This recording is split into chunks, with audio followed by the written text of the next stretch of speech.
Meus amigos, minhas amigas, se você não me conhece, gostaria de me apresentar. Meu nome é Abacuque Sodré, sou professor de Direito Constitucional, Direitos Humanos e de Teoria do Direito no Damásio Educacional e também sou professor do IBMEC Damásio, da pós-graduação Lato Sensu de Direito Constitucional. Aqui então, bem-vindo ao meu canal Prof. Abacuque Sodré. E nós tratamos aqui nesse canal de temas relativos a direito constitucional, processo civil, processo constitucional e também sobre teoria do direito. E gostaria de hoje tratar com vocês sobre mais um tema do direito constitucional. Uma ação específica, uma ação do processo constitucional. Lembrando que no processo constitucional nós temos as ações do controle concentrado, as ações do controle difuso, são todas ações de rito especial, e temos uma ação que visa a realização de um controle da constitucionalidade concreta, então é um controle concreto, mas concentrado. Então, o controle não é um controle concentrado de natureza abstrata, como ocorre com a ADI, com a ADC, com a DPF, ou mesmo com a representação, com a representação de inconstitucionalidade feita pelos tribunais de justiça. Esta ação de hoje que nós vamos tratar, que é a representação interventiva, serve como um controle concentrado da constitucionalidade de âmbito concreto, ou seja, o Supremo Tribunal Federal vai avaliar se o ente federativo, o Estado, está a descumprir as regras do Pacto Federativo, o que vai permitir, então, ali a realização, a materialização da intervenção federal por requisição do Supremo. Então, o Supremo vai requisitar que o Poder Executivo, então, o Presidente da República, decrete ele vai pedir que o Presidente da República decrete, então execute, decretando a intervenção federal no Estado. Então, lembrando que a intervenção federal ela é um mecanismo excepcional, assim como o estado de sítio, estado de defesa, em que a União ou o Estado vai intervir, então a União pode intervir no Estado, o Estado pode intervir no município, quando desrespeitadas as regras estabelecidas ali na Constituição. O artigo 34 estabelece as hipóteses de cabimento quando a União, então nas hipóteses em que a União pode intervir nos Estados, e o artigo 35, as hipóteses em que o Estado pode intervir no município. Lembrando sempre que é uma medida excepcional que visa o restabelecimento da ordem, em decorrência da perda ali da autonomia, no caso, por exemplo, de invasão estrangeira, ou mesmo por grupo armado, ou ainda quando houver o descumprimento de regras constitucionais, exigência ali, descumprimento dos princípios sensíveis, ou mesmo a inexecução da legislação federal. Então esse é um ponto importante. Eu recomendo então que você leia todas as hipóteses previstas ali no artigo 34, que são as hipóteses de cabimento da intervenção federal. Então o presidente da República ele pode, em regra, decretar a intervenção federal, vai ouvir então seus órgãos consultivos, Conselho da República e Conselho de Defesa Nacional, ali nos termos do artigo 90, inciso 1º, e artigo 91, parágrafo 1º, inciso 1º da Constituição Federal. Então, esses órgãos vão se manifestar, Conselho da República e Conselho de Defesa Nacional, todas as vezes que houver a necessidade de intervenção federal. E quem vai decretar ou vai executar ali o pedido, a requisição do STF ou do Poder Legislativo, vai ser o Poder Executivo, nos termos do artigo 84, inciso 10 da Constituição Federal. Então, o artigo 84, inciso 10, mostra lá a competência do Presidente da República para decretar e executar o decreto atinente à intervenção federal. Então, ele decreta e executa a intervenção federal, um ato exclusivo do Poder Executivo. Ok? Então, nós temos esse ato, e a partir nesse decreto vai constar o prazo da intervenção, a nomeação do interventor e vai ser submetido ao controle posterior do Congresso Nacional em 24 horas. o qual vai deliberar acerca se há ou não algum excesso, podendo o Congresso Nacional, então o Poder Legislativo, sustar os atos que exorbitem ali os poderes estabelecidos pela Constituição. Essa é a regra geral. Uma dessas possibilidades é aquela em que o Supremo Tribunal Federal, então, nos termos do artigo 36, inciso 3º, com redação dada pela Emenda Constitucional número 45 de 2004, então, Emenda Constitucional número 45 de 2004, estabeleceu ali a redação final do artigo 36, inciso 3º, dizendo que uma das possibilidades, então lá, a primeira possibilidade, quando houver uma coação do poder, dos poderes, né? Então um poder coagido pode ser o legislativo, o executivo ou o judiciário. Pode haver então requisição do próprio STF, então quando o órgão coagido for o judiciário. E a terceira hipótese, que é a do inciso 3º, quando for julgada procedente a representação interventiva proposta pelo Procurador-Geral da República. Lembrando então que o legitimado é o Procurador-Geral da República. Lembrando então que a Constituição estabeleceu a possibilidade da representação interventiva lá pelo Poder Constituinte originário, lá em 1988, 5 de outubro de 1988. Vem a Emenda Constitucional número 45/2004 e deu a redação final a esse dispositivo.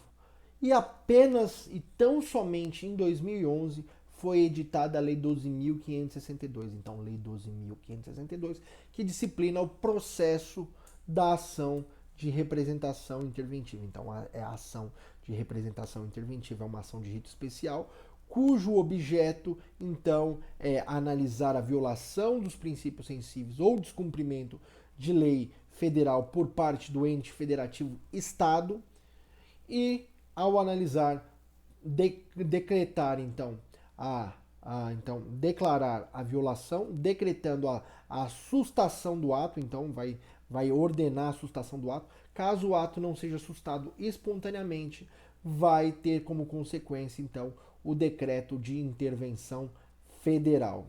Este é o ponto de partida ali desse contexto, desse pano de fundo que eu gostaria de esclarecer para vocês. Então, a representação interventiva, essa ação, é uma ação de rito especial que visa, então, analisar e verificar do ponto de vista judicial. Então, tem que haver uma provocação. Lembra, o Supremo é o órgão máximo do Poder Judiciário, mas ele não realiza atos sem observar o princípio da inércia. Então, ele precisa ser provocado. Quem pode provocar? Quem é o legitimado? O Procurador-Geral da República. Então, o órgão máximo do poder do Ministério Público da União. Então, ele é o órgão máximo que vai deliberar a respeito da propositura e vai propor a ação perante o Supremo Tribunal Federal. Vai ser o STF, vai ser o competente para analisar, então, a representação interventiva. Então, nesse sentido, é competência ou, na verdade, legitimidade. Então, ele tem o poder, dever de propor a ação de representação interventiva todas as vezes em que houver a violação dos princípios sensíveis estabelecidos no artigo 34, inciso 7º da Constituição Federal, ou o ente federativo Estado se negar a cumprir ou recusar cumprimento à lei federal. Então, nós temos, então, a representação interventiva, é uma ação de rito especial, regulada pela Lei 2.562, de 2011, em que vai regular essa ação, que é competência do Supremo Tribunal Federal. Competência, quem é o órgão competente do Poder Judiciário para apreciar a representação interventiva? Supremo Tribunal Federal. E como se endereça para o Supremo Tribunal Federal? Excelentíssimo senhor, doutor ministro-presidente do egrégio Supremo Tribunal Federal. Lembrando que é o órgão da presidência que vai receber, vai nomear um relator, então vai ser sorteado e vai ser nomeado um relator que vai passar a processar e analisar o processo até decisão final. Então, a partir desse sentido, nós temos que verificar o quê? Os próximos passos. Primeiro, nós já verificamos qual é a regra, então, em geral, representação interventiva de competência do STF, e as hipóteses de cabimento que nós vimos de forma geral, então, violação aos princípios sensíveis, artigo 37, inciso 7º, e recusa à execução de lei federal. Esses duas hipóteses estão previstas lá no artigo 36, inciso 3º. Mas especificamente o que é violação dos princípios sensíveis e recusa à execução de lei federal. Vamos falar do primeiro. Então, quando o Estado deixa de cumprir a legislação federal, lembrando que a Constituição estabelece ali no artigo 18 uma federação cooperativa, então não havendo ali uma hierarquia entre os entes federativos, mas uma comunhão, cada ente preserva a sua autonomia, estabelecendo a Constituição de forma orgânica, então, as competências de cada um dos entes federativos. Quando essa organicidade dos entes federativos não é cumprida, então, quando o Estado deixa de cumprir a legislação, aquela competência estabelecida na Constituição Federal para que a União legisle nos termos do artigo 22 da Constituição Federal. Então, lembrando que as competências administrativas e legislativas dos entes federativos estão previstas do artigo 21 até o artigo 30, então, do artigo 21 ao artigo 30, as competências administrativas e legislativas dos entes federativos. Nesse caso, quando o Estado deixa de cumprir a lei federal, então é possível a União intervir por meio da procedência do pedido da representação interventiva. Então, quando é patente o descumprimento da lei federal, ou seja, quando há uma recusa ao seu cumprimento, há uma recusa por parte do Estado, seja pelo órgão judiciário, legislativo, executivo ou todos os poderes, é possível, então, ali propor ação de representação interventiva por parte do Procurador-Geral da República, para que se possa, então, restabelecer a ordem e seja cumprida e preservada, então, a competência da União, no caso, a própria disciplina regular das normas jurídicas, e que é feita, em geral, pela lei federal. Outro passo, outra hipótese, é a violação dos princípios sensíveis. Mas quais são os princípios sensíveis? A Constituição Federal, no artigo 34, inciso 7º, estabelece lá as regras dos princípios sensíveis. Lembrando que, em geral, a Constituição tem um núcleo duro, que não pode ser descumprido, não pode ser violado, nem pelo legislador, não pode sequer ser objeto de emenda. As chamadas cláusulas pétreas. Recomendo que você observe lá, então, o artigo 60, parágrafo 4º da Constituição Federal. Então, o artigo 60, parágrafo 4º, estabelece lá o núcleo duro, os pontos elementares da Constituição Federal que não podem ser objeto de emenda. Então, e muitos desses princípios são reproduzidos ali no artigo 34, inciso 7º. Quais são eles? Então, primeiro, a forma republicana. Então, a forma republicana de governo. O Brasil é uma república federativa. Então, república, ela é governada pelo presidente no âmbito federal e por um congresso bicameral, Câmara dos Deputados, Senado Federal, que são eleitos pelo povo. A Câmara tem o voto proporcional, o Senado, o voto majoritário. O presidente também é eleito pelo voto majoritário. Temos um órgão contramajoritário, que é o Poder Judiciário, que decide as questões do cumprimento e da execução do direito. Essa é a forma republicana de governo, então. E no âmbito dos estados temos governador, as assembleias legislativas, temos no âmbito municipal a Câmara dos Vereadores e também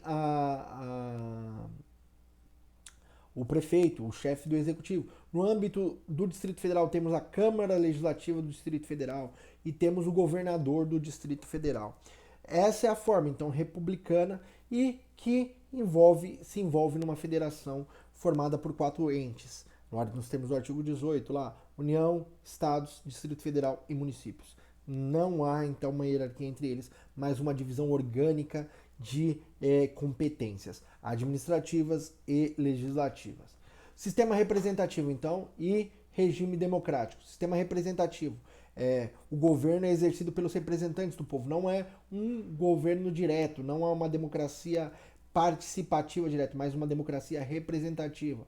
Lembrando, regime democrático, aquele regime que é exercido pela soberania popular ex parte populi, ou seja, o povo detém o poder e são seus representantes que governam. Então, o sistema representativo é aquele que os representantes do povo governam e legislam. E o regime democrático é a forma democrática de Estado, ou seja, não é uma imposição, não é uma ditadura, não é um governo de um grupo de interesse, de uns ou de alguns, mas de todos, com a proteção às minorias, o respeito e possibilidade de participação na medida estabelecida pela Constituição.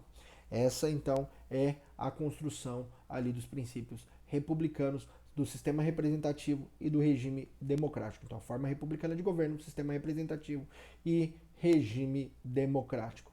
Direitos da pessoa humana, então, são os direitos fundamentais, sejam eles as liberdades civis estabelecidas no artigo 5º da Constituição Federal, sejam os direitos sociais estabelecidos no artigo 6º seguinte, ou mesmo os direitos difusos e coletivos estabelecidos pela Constituição, como proteção ao patrimônio histórico, público, ao meio ambiente, os direitos do consumidor. Então, toda a proteção dada à Constituição são direitos fundamentais. Direitos da pessoa humana decorrem, então, da interpretação do próprio fundamento da Constituição. Artigo 1º, inciso 3º, lá, o princípio da dignidade da pessoa humana. E o que é o princípio da dignidade da pessoa humana? Tem duas vertentes, uma formal e uma material. A formal ali está no advento das revoluções oitocentistas, ou seja, aquelas do final do século 18, então 1777, por exemplo, temos a Revolução Americana, ali a declaração, os Bill of Rights dessa declaração, as declarações da Virgínia, por exemplo, e que culminam lá na Constituição Americana de 1787. Então, de 1787, temos então ali a Constituição Americana. Então, Constituição Americana de 1877. Vamos só confirmar aqui. Americana, Constituição Americana. Então, ela é datada de 17 de setembro de 1787. E, então, nós temos ali, então, essas declarações oitocentistas. Temos a Declaração dos Direitos do Homem e do Cidadão, que foram feitas ali na França, em 1789, então 1789 tem as declarações dos direitos do homem. Depois há no século XIX uma luta constante pelo reconhecimento dos direitos sociais, ou seja, não só das liberdades civis, não só da Pacta Sunt Servanda, mas também melhorias nas condições do trabalho, que são ali direitos prestacionais, então limitação da autonomia privada, regras mínimas que o Estado intervém na economia, então direitos sociais, direito ao trabalho, direito à educação, direito à saúde, então direitos prestacionais. O Estado deve intervir na economia para garantir um mínimo ali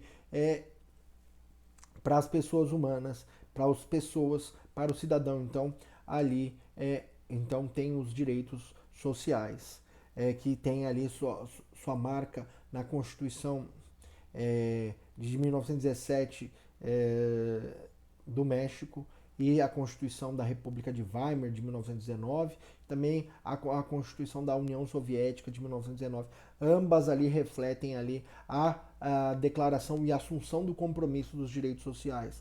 Nesse sentido, então, temos de um lado, nesse âmbito, o reconhecimento do homem como sujeito de direito e não como objeto. Ele não pode ser considerado como resto, como coisa, não pode ser escravizado.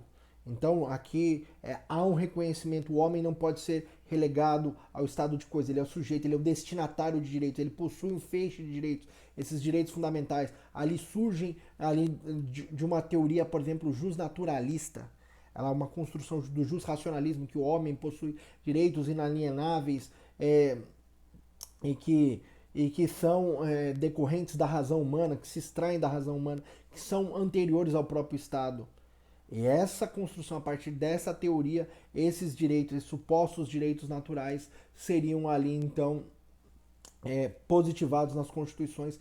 E a dignidade da pessoa humana, então, o homem, ele é sujeito de direitos, não existe cidadania de segunda classe, não é possível fazer o que Hitler fez com os judeus no Holocausto, não é possível fazer o que o apartheid, o regime do apartheid fazia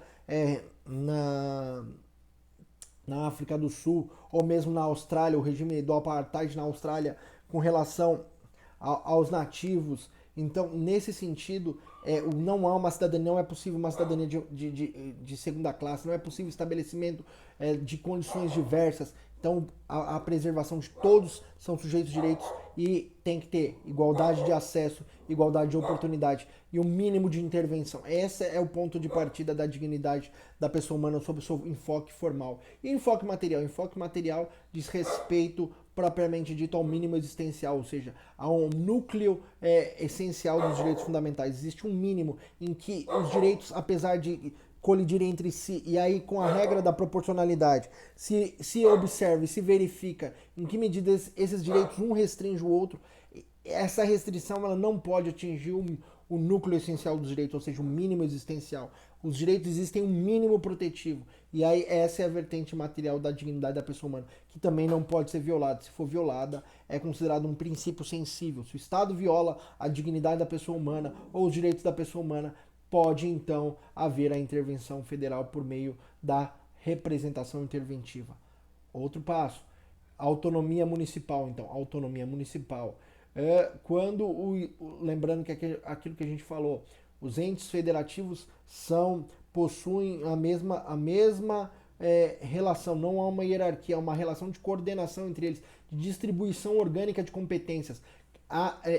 Cada um exerce um papel, seja administrativo, seja também legislativo, seja também no âmbito da possibilidade da obtenção de recursos por meio de tributos, existe também um mecanismo de participação, de coparticipação, daí a ideia de um federalismo cooperativo. Quando o Estado atenta contra a autonomia do município, ou seja, quer interferir nas decisões da gestão pública municipal ou mesmo da legislação, ou impede o exercício dessa autonomia, então ali é cabível também a intervenção federal nos estados.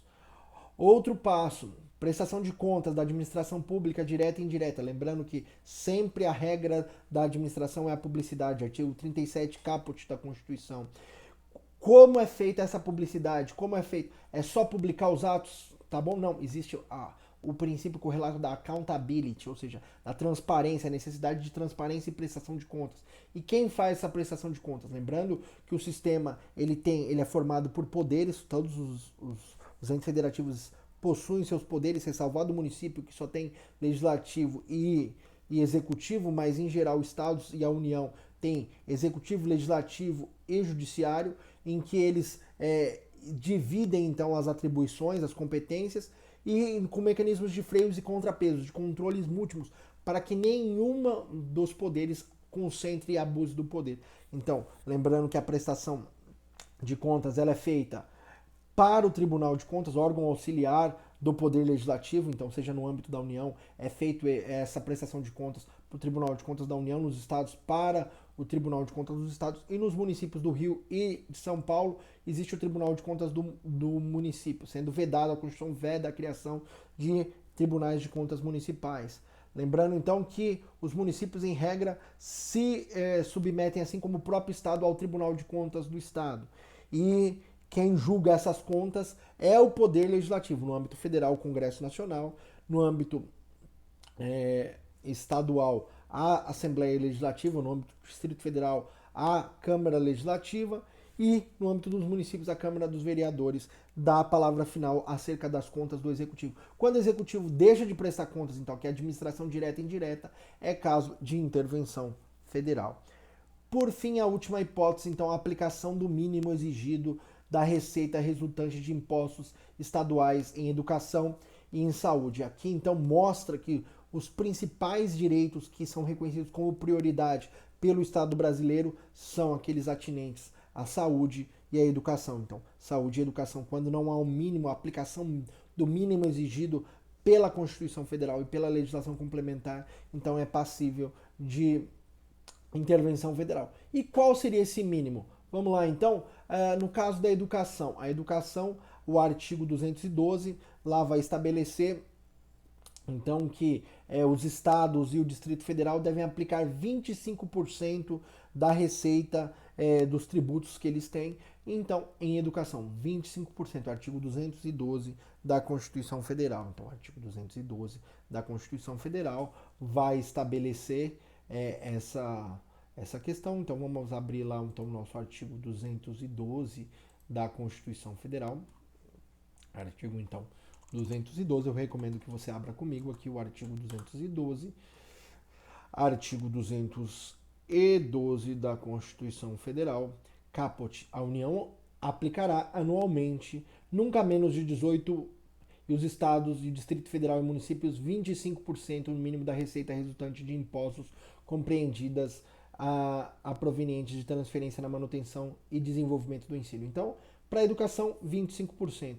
E a saúde? A saúde tem uma regra mais complexa. A saúde, ela tem a previsão lá no artigo 198, parágrafo 2º, inciso 2º, então parágrafo 2º, inciso 2º do artigo 198, vai estabelecer lá que estados e municípios têm que aplicar um percentual um percentual estabelecido em lei dos impostos estaduais, então, lá, impostos estaduais, da repartição daqueles impostos da União feito aos estados, e dessa forma, então, ele teria que aplicar. E aí, então, qual é o percentual efetivo? Esse percentual ele está previsto no artigo 6 da Lei Complementar número 141 de 2012, então, artigo 6º da Lei Complementar número 141 de 2012, estabelece lá que estados e o Distrito Federal devem aplicar 12% da receita de seus tributos. Então, Estado e Distrito Federal, 12%. Então, educação, 25%, saúde, 12%. Se não há aplicação desses percentuais, é possível, então, a propositura da representação interventiva. Vamos lá, então. Representação interventiva, ela é uma ação que visa restabelecer a autonomia federativa ou fazer com que aquele ente federal autônomo cumpra as regras do Pacto Federativo. Lembrar que o Pacto Federativo tem um objeto. Qual é esse objeto? A Constituição Federal. A Constituição Federal.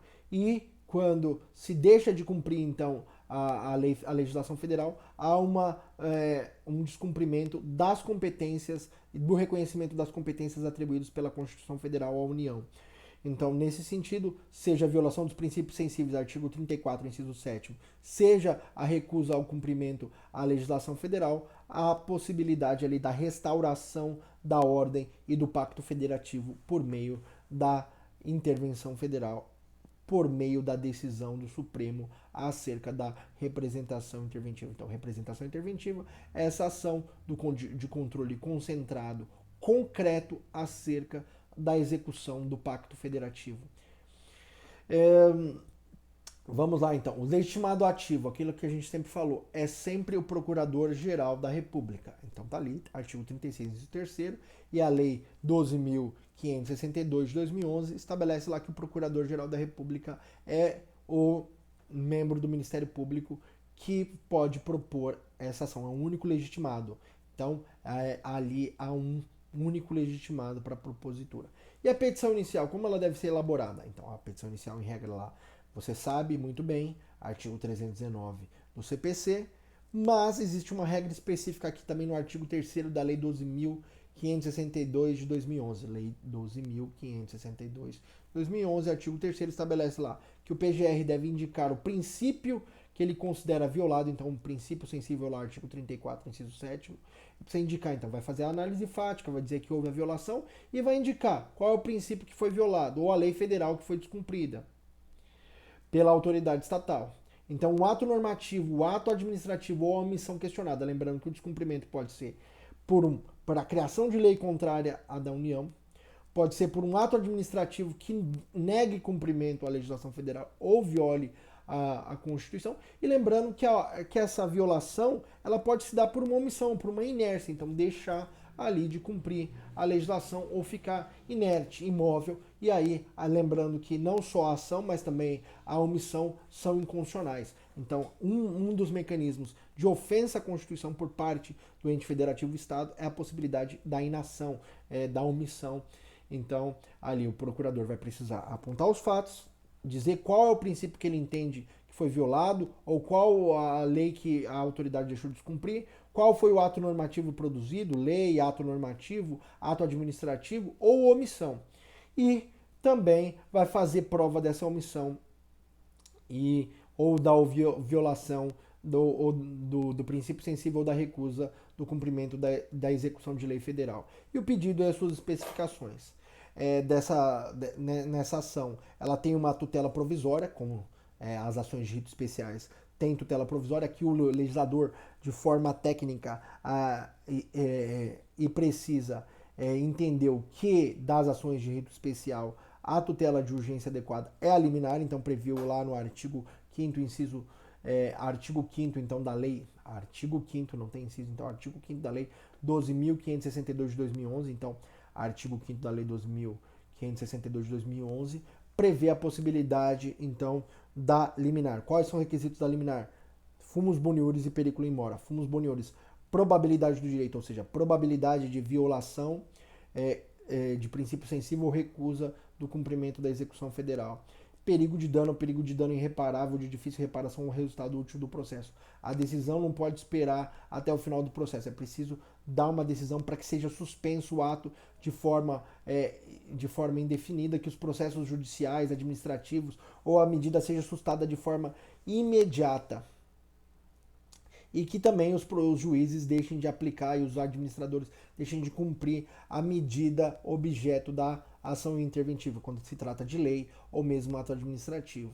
Ou quando o Poder Judiciário é recalcitrante, então é a suspensão dos processos. Então, essa é a decisão. Então, a decisão serve para a suspensão dos processos em curso cuja questão se analisa é o ato impugnado, seja suspensão dos atos administrativos e pode ser para sustar imediatamente o ato, que vai ser objeto, então, da representação interventiva.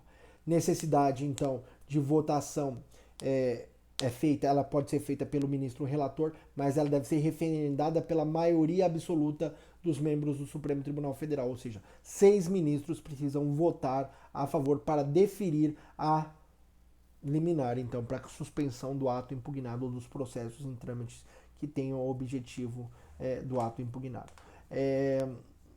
Lembrando, então, que normalmente vão ser ouvidos também o Procurador-Geral da República e o Advogado-Geral da União acerca da liminar. Então, apesar deles fazer o pedido, ele também vai ser ouvido de forma específica acerca da liminar. Então, o Advogado-Geral da União também vai se manifestar nos termos do parágrafo 1º do artigo 5º da Lei 12.562 de 2011. Então, manifestação acerca da liminar por parte do PGR e do AGU, parágrafo 1º do artigo 5º da Lei 12.562 de 2011.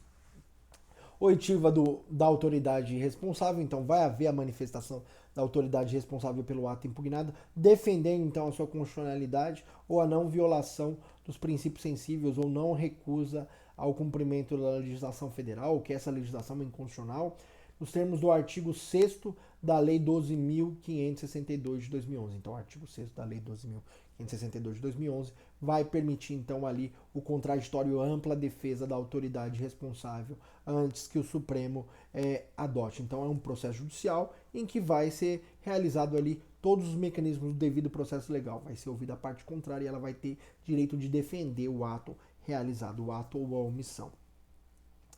Lembra que o quórum de instalação desse processo ele é feito, como em regra, em todos os processos do Supremo, por 2/3 dos ministros. Então, no Supremo nós temos 11 ministros e 2/3 deles equivalem a 8 ministros. Então, precisam estar 8 ministros presentes para que se comece o processo de julgamento da representação interventiva, nos termos do artigo 9º da Lei 12.562 de 2011. Então, o artigo 9º da Lei 12.562 de 2011 prevê lá que o quórum de instalação do processo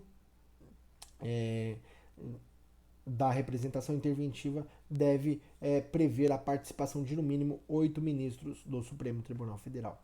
E o quórum de julgamento, então, como toda decisão acerca da inconstitucionalidade, seja ela ali no âmbito concreto ou mesmo no âmbito abstrato, lá tem a previsão do artigo 97 da Constituição Federal e também da súmula vinculante número 10, é feito por maioria de votos. Aqui a própria lei traz uma previsão acerca dessa decisão por maioria absoluta, que são 6 ministros do STF. Artigo 10 da Lei 12.562 de 2011. Artigo 10 da Lei 12.562 de 2011 estabelece lá que a decisão acerca da representação interventiva, ou seja, do reconhecimento ou não da violação do Pacto Federativo, então dos princípios sensíveis, ou da recusa do cumprimento da legislação federal, vai ser feito pela decisão da maioria absoluta dos membros do Supremo Tribunal Federal, ou seja, por pelo menos 6 ministros. Então, e a decisão, que é importante, se a decisão, se o processo for até o seu final e o pedido for julgado procedente, será lavrado acórdão. O presidente então pelo relator e aquele que teve o voto que prevaleceu, o presidente do STF vai levar ao conhecimento do presidente da República, então, o acórdão, a decisão, para que no prazo de 15 dias ele decrete a intervenção federal. Então, lembrando que a competência para decreto e execução da intervenção federal, dessa medida excepcional, é ato privativo do presidente da República, artigo 84, inciso 10 da Constituição Federal. Ele vai decretar a intervenção federal no prazo de 15 dias, nos termos do artigo 11 da Lei 12.562 de 2011. Então, artigo 11 da Lei 12.562 diz lá que, julgado procedente o pedido da representação interventiva, então vai ser lavrado o acórdão e esse vai ser levado ao conhecimento do presidente da República pelo presidente do Supremo Tribunal Federal, o qual decretará a intervenção no prazo de 15 dias. 15 dias, então, ali nos termos da legislação. Ou seja, vai decretar os termos do artigo 36, vai ouvir o Conselho da República, o Conselho de Defesa Nacional e vai decretar, sendo então, nesse caso, dispensado a